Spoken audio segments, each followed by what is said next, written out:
어제 근데 브리핑도 되게 황당했다며요. 그러니까 한국일보에 한국일보 이면 다시 보여주십시오. 거기에 산업부 출입 기자 수첩을 써놨어요. 저렇게. 그러니까 기자도 황당했던 거예요. 어제 상황이. 가스전 의혹 푼다면서 자원개발사 자료 내민 정부지 않습니까? 네. 이게 무슨 내용이냐면은 일요일 오후 10시쯤에 산업통상자원부 출입기자단의 갑작스러운 일정이 알려졌고 10일 오전에 산업부 2차관 주재로 이 관련 백브리핑을 한다는 긴급 공지였다. 네. 그래서 계속 액트지역 관련 의혹이 제기되고 예산이라든가 이런 시추 사업의 현실성에 관한 질타 문제 제기가 끊이지가 않으니까 차관이 직접 설명을 하겠다라는 취지였다. 그래서 그 일정에 가야겠는데 백브리핑 불과 2시간 앞두고 자료를 줬는데 산자부가 국내 자원개발 역사와 자원개발 생태에 관련 내용이더라라는 내용입니다. 그러니까 정부 관계자가 그걸 주면서 이렇게 얘기했대요. 네. 이게 우리가 동해 심해 가스전 개발 현황에 대한 자료도 준비를 하고 있는데 시간이 없어서 일단 이거 드릴게요. 이렇게 얘기했다는 거예요. 그러니까 기자 입장에서는 이 브리핑에서 질문을 하고 자기도 준비를 해야 되지 않습니까? 네. 그럼 정부가 오늘 뭘 얘기한다는 거에 대해서 이걸 자료를 주고 준비를 할 수 있게 해줘야 되는데 네. 그게 아니라 왕년에 우리가 이렇게 했어요라는 역사를 줬다는 거예요. 그러니까 뭘 준비하라는 거냐. 산유국의 꿈을 키우라는 얘기지. 그래서 기자한테. 기자들이 이례적으로 산업부의 백브리핑에 보이콧을 선언을 했답니다. 그러니까 국민적 관심사가 높은 사안인 만큼 정부가 직접 명확한 입장을 설명하겠다라는 거려면 네. 그 자세는 높이 사지만 현재 논란이 된 민감한 내용에 답하기보다는 부실한 자료를 내놓고 일단 기자들을 불러 모아서 일방적으로 정부 입장만 밝히려는 모습은 논란을 잠재우기 위한 궁여지책이라는 의구심이 떠나지 않았기 때문이다라는 설명인데 그러나 어쨌든 우여곡절 끝에 브리핑은 진행이 됐고 이 차관이 90분 동안 열심히 설명을 했다.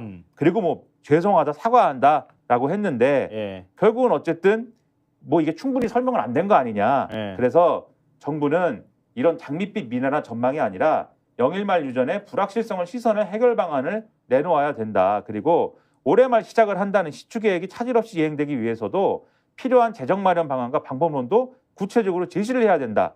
논란을 어떻게든 감싸려는 안일한 인식으로는 지금의 혼란을 잠재우기가 어려워 보인다. 기자가 이렇게 지적을 하고 있어요.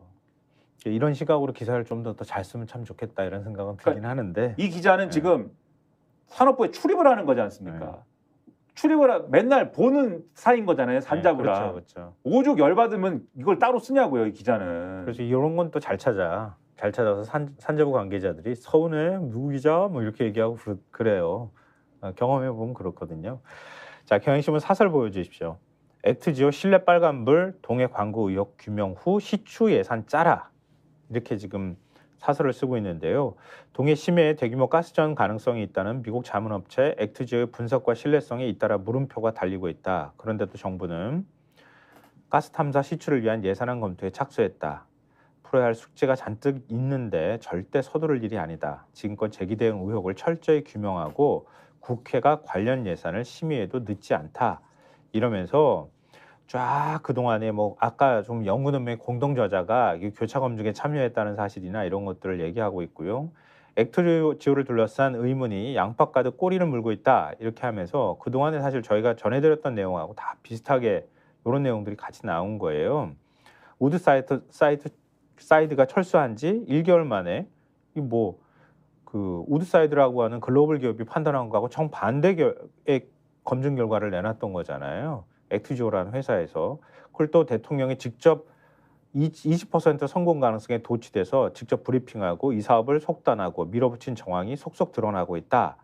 그런데도 시추 예상 비용으로 잡은 5천억 원 가운데 일부를 내년도 예산안에 반영하는 방안을 정부가 검토하고 있다. 해외 유세 신용평가 기관이나 금융도 동해 광고의 매장 여부에 대한 판단은 미온적인 상황에서 김칫국부터 마시는 셈이다. 이렇게 비판하면서요. 수천억 예산을 새로 투입할 일을 의혹 쌓인 컨설팅 업체의 말만 듣고 추진할 일인가? 액트지오가 내놓은 분석 결과를 교차 검증하고 제기되는 의혹을 해소한 뒤에 예산안을 마련하는 게 순서다. 예산 편성과 증액은 국회를 통과해야 한다. 국회는 정부의 예산 편성 방식, 액트지오 신뢰성, 시추 사업의 타당성 등을 철저히 검증하고 시추 예산을 확정하기 바란다. 이렇게 사설을 쓰고 있습니다. 참 이거 앞으로 갈수록 태산일 것 같아요. 제가 볼 때는. 그런데 지금 당장 국민들한테 피부로도 와닿는 일이 있잖아요. 지금 의사들 집단 휴진 결정하는 문제 이거 어떻게 되는가 궁금하실 분들이 있을 것 같아요. 중앙일보 1면 보여주십시오. 자, 신고하고 휴진하라. 정부 진료 명령 강공. 지금 강공 드라이브를 걸고 있다 이런 건데요. 중앙일보 1면 기사하고 동아일보 1면도 동아일보 1면은 굳이 안 보여드려도 될 것 같고요. 중앙일보 1면 기사 내용은 그거예요.